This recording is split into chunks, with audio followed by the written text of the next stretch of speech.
சிவன் தன்னை அழைச்சிட்டு போக வந்திருக்கிறத பார்த்த மாதங்கியோ கண்ணீரோட அவரை பார்த்துக்கிட்டு இருக்காங்க அப்படிங்கிறது போன எபிசோட்ல பார்த்தோம். அதுக்கப்புறமே மாதங்கி தாயார் முன்னாடி வந்து நிற்கிற சிவன் எதையும் நான் வந்து அர்ப்பணிக்கிறதுக்காக இங்க வரல அப்படின்னு சொல்றாரு. முதல்ல அதை தெளிவுபடுத்துறாரு. ஏன்னா ஏற்கனவே விநாயகர் வந்து உணவு படைச்சாரு, அழைச்சிட்டு போகணும்னு நினைச்சாரு. அதே மாதிரி அதுக்கப்புறமேலும் மல்லன் வந்து அந்த தந்திர சக்தி நிறைஞ்ச உணவை கொடுத்து அவங்க கூப்பிட்டு போகணும்னு பார்த்தான் இல்லையா. அதனால அவங்க அப்படியே அவரை பார்த்துட்டு இருக்காங்க. அவரும் சொல்ல நான் எதையும் வந்து அர்ப்பணிக்கிறதுக்காக இங்க வரல, யாசகம் வாங்கிட்டு போறதுக்கு தான் வந்திருக்கேன். சக்தி ரூபமா இருக்கிற தாயே அன்னபூர்ணி, சக்தியோட முழு வடிவமா இருக்கிற மாதங்கியும் நீ தான், சர்வமும் நீங்க தான் அப்படின்னு சொல்லிட்டு நான் வேண்டது ஒரே ஒரு விஷயம் தான், எனக்கு பிச்சை எடுங்க அப்படின்னு சொல்லி கையேந்து நிக்கிறாரு. தனக்காக தன்னோட கணவன் தன் முன்னாடி நிக்கிறத பார்த்துட்டு மாதங்கி கண்ணீரோட நின்றுட்டு இருக்காங்க. சிவனோட கைகள்ல ஒரு பாத்திரமும் வருது. இந்த இடத்துக்கு இப்போ தேவர்கள், விநாயகர், முருகன் எல்லாருமே வந்துட்டாங்க. லட்சுமி சரஸ்வதியும் கூட வந்திருக்காங்க. இப்போ எல்லாருமே மாதங்கி தாயார் என்ன பண்ண போறாங்க அப்படிங்கிற ஆர்வத்தோட பார்த்துட்டு இருக்க அங்க ஒரு பாத்திரத்துல பழங்கள் எல்லாம் வருது. மாதங்கியும் மாதங்கேஸ்வரருடைய பாத்திரத்துல அந்த பழங்களை வைக்கிறாங்க.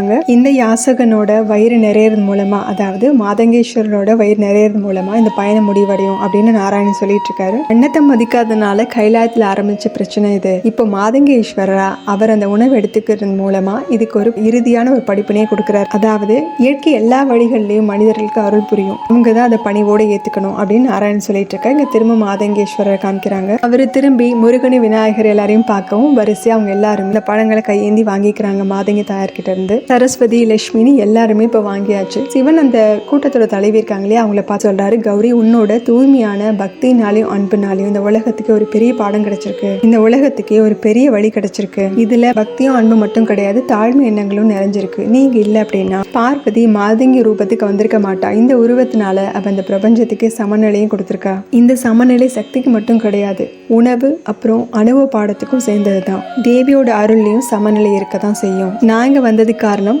மாதங்கி தாயார் இங்க இருந்து கூட்டிட்டு போறதுக்காக இல்ல, அவளோட அருளால வஞ்சிக்கப்பட்ட மத்தவங்களையும் நான் கூட்டு வந்திருக்கேன் அப்படின்னு தேவர்களை பார்த்து சிவன் சொல்லவும் எல்லாருமே ஆர்வமா பாத்துக்கிட்டு இருக்காங்க. இப்போவாது அவங்க வரப்போறாங்களா அப்படிங்கிற மாதிரி. மாதங்கி இங்க இருந்தா உங்களுக்கு எப்பவுமே ஆசீர்வாதம் பண்ணி அவங்க நல்லா பாத்துக்குவாங்க. ஆனா கைலாயத்துல இருந்தா அந்த பிரபஞ்சம் முழுவதுமே நல்லது நடக்கும் இல்லையா, இனிமே என்ன பண்ணுங்கிறது நீயே முடிவு பண்ணு அப்படிங்கிறாரு. நீங்க சொல்றதெல்லாம் சரிதான், சமநிலை இல்லாதனால ஏற்படுற துன்பத்தை எங்களை தவிர வேற யாரு பெருசா தெரிஞ்சிருக்க முடியும். உற்பத்தியை எங்களுக்கு கத்து கொடுத்திருக்காங்க, பஞ்சபூதத்தோட அருளையும் எங்களுக்கு கொடுத்திருக்காங்க, அம்பாலோட ஆசீர்வாதம் எங்க கூட எப்பவும் இருக்கும். இதுக்கு மேலேயும் இவங்களை எங்கேயே இருக்க சொல்லி பிரபஞ்சத்தோட மற்ற உயிரினங்களுக்கும் எங்களோட அருள் கிடைக்காம பண்ண மாட்டோம். பார்வதி தேவியோட இடம் கைலாயம் தான் அப்படின்னு அவங்களே சொல்லிடுறாங்க, அவங்களை கூட்டிட்டு போங்க அப்படிங்கிற மாதிரி. அதனால அங்க வந்த தேவர்களோட முகத்துல எல்லாம் சந்தோஷம் இருந்தது. மாதங்கேஸ்வரரும் சிவனோட உருவத்துக்கு வர்றாரு. எல்லா பிரச்சனையும் இப்ப முடிவுக்கு வந்துருச்சு. அந்த பெண்களும் சிவனை வணங்குறாங்க. சிவன் அந்த கௌரியை பார்த்து சொல்றாரு, கௌரி உன்னோட அன்புனால இந்த பிரபஞ்சத்துக்கு நீ நல்லது செஞ்சிருக்க, அதனால பிரபஞ்சத்தோட ரொம்ப புனிதமான இடமா இருக்க காசில உனக்கு பூஜை பண்ணுவாங்க. அதனால மாதங்கி தாயாரோட அருள் வேணும் அப்படின்னா